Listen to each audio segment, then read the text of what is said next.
Hey, what's up everybody? Welcome back to the channel. If you saw the video uploaded before this one, yes, I did change my mind. I wasn't planning on making a video about today's Spellbreak reveal, but after I glossed over it, I felt like it was a really exciting announcement that could use some commentary. Earlier today, user/Polariat hopefully I pronounced that right, revealed in another Reddit post 3 new talents. These would be known as perks or passive abilities in other games. They seem to be very unique and game-changing at first glance. So today, we'll be theorizing how these changes are going to affect the meta of this spellbending battle royale. This video will be shorter than the one before it. Instead of reading the entire post out loud and providing commentary, I'll just be providing commentary. Originally, I wanted a shorter length for these types of commentary videos, and reading out loud last time, it just took way longer than I expected it to. It was a last minute decision to try that out, but it was a worthwhile experiment. I got to learn what worked, what didn't, and what could be improved upon, but I'll continue to make adjustments and improvements with, each and every video. But for now, this video and future videos will be 100% commentary. So with that out of the way, let's get started. So like usual, we're just going to start at the top of the post and read all the way down, and I'll be providing commentary along the way. Oh wow, so they're actually going to be adding new ones and rotating them out.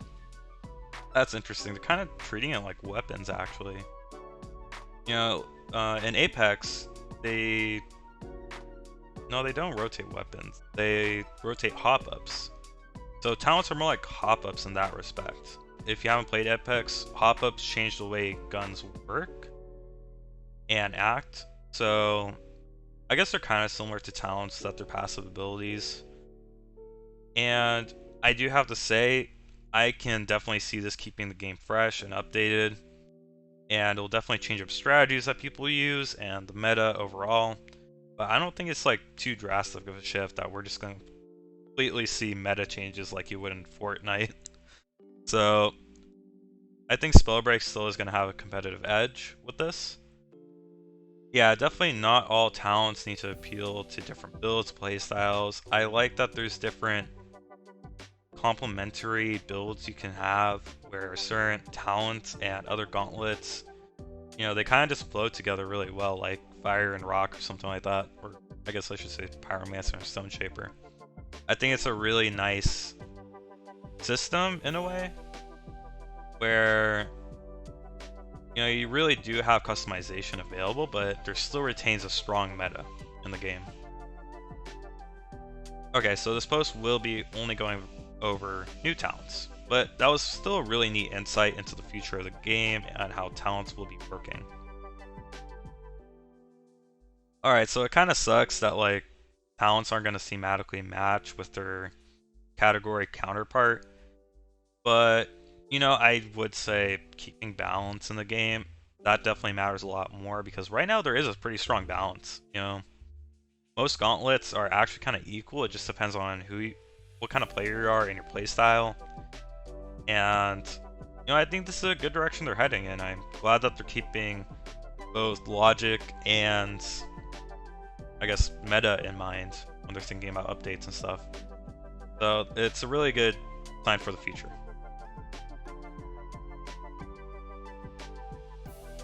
Okay, on to the goods. We got Vigor first. It's a mind talent, and it costs 3. Description. Okay, so yeah, it's not a flashy or anything talent, but it's pretty straightforward, and honestly, I might use this quite a bit myself. Having extra health really seems like you could get the upper hand on the final circle.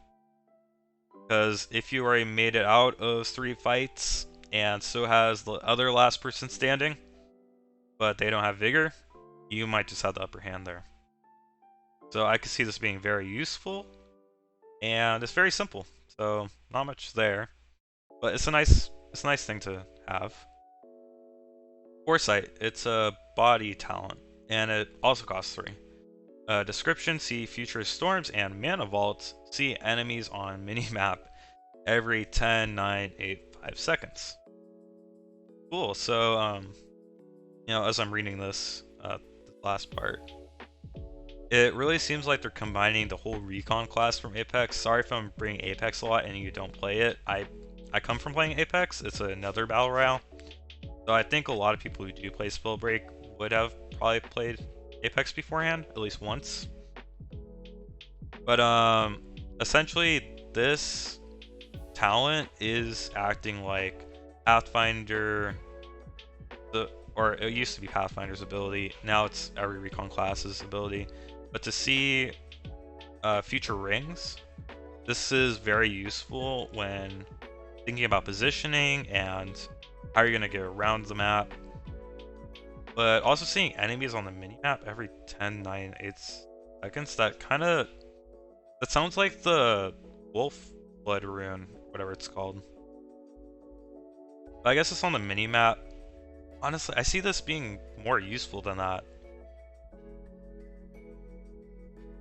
Having this rune, I think, would be a really great advantage if the other person also didn't know you were there.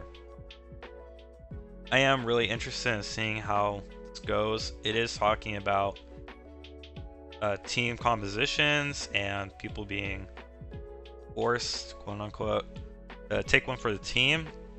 But, I see a lot of people just picking this because it seems like a great talent to have. I'm not sure how well it stacks up against other talents, but yeah, we'll see. People have their preferences.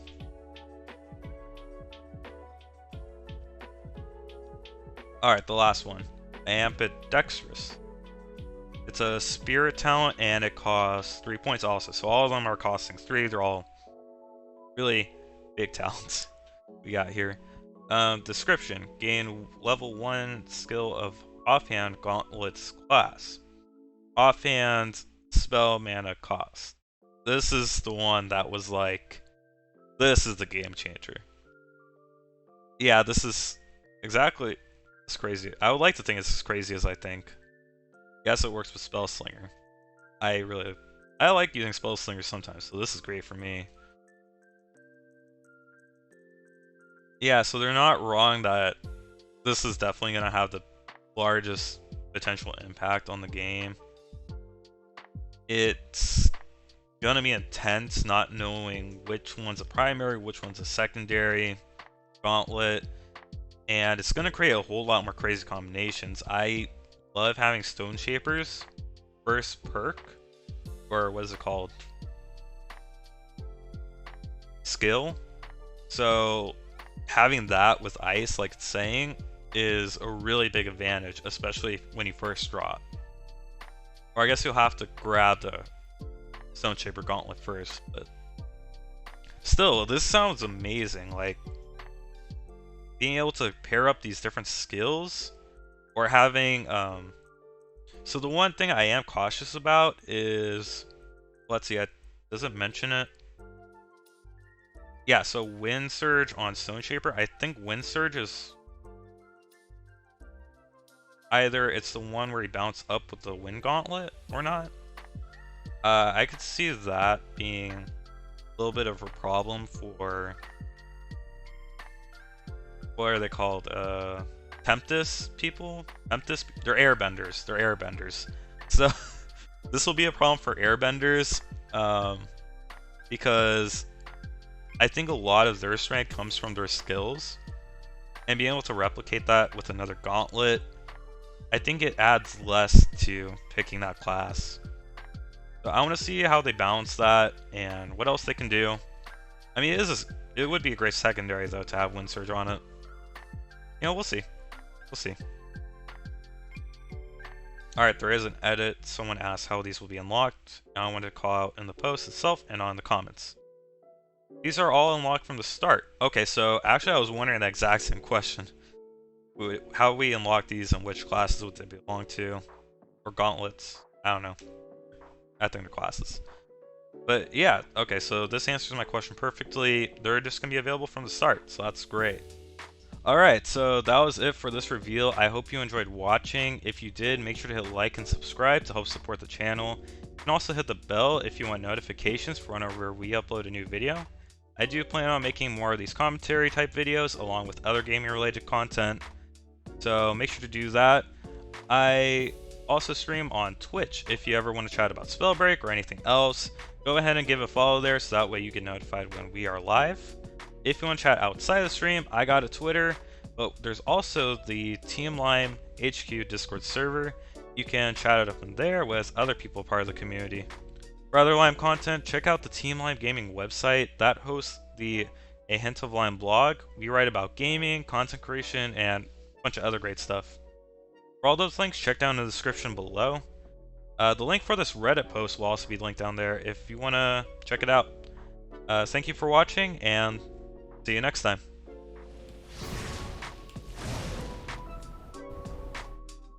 Do we get Yeah, we already got collaboration. Am I saying that right? Conflagration.